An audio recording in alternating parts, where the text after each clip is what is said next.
I'm just doing a full movement of all the axes right now.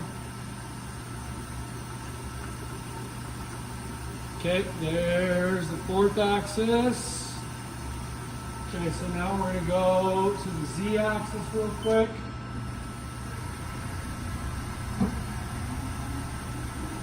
We're doing Z, Z's good. Okay, now we're gonna go to X.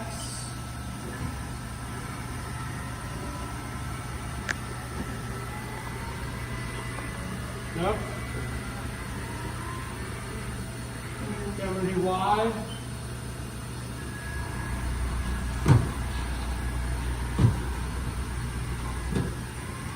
Okay, so there's all of those for our video.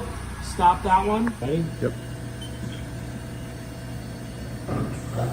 Here we go.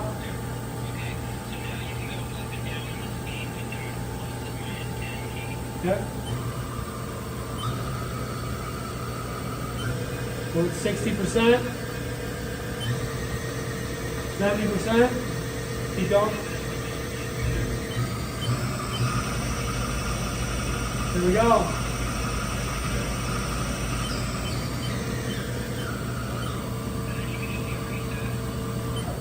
Okay.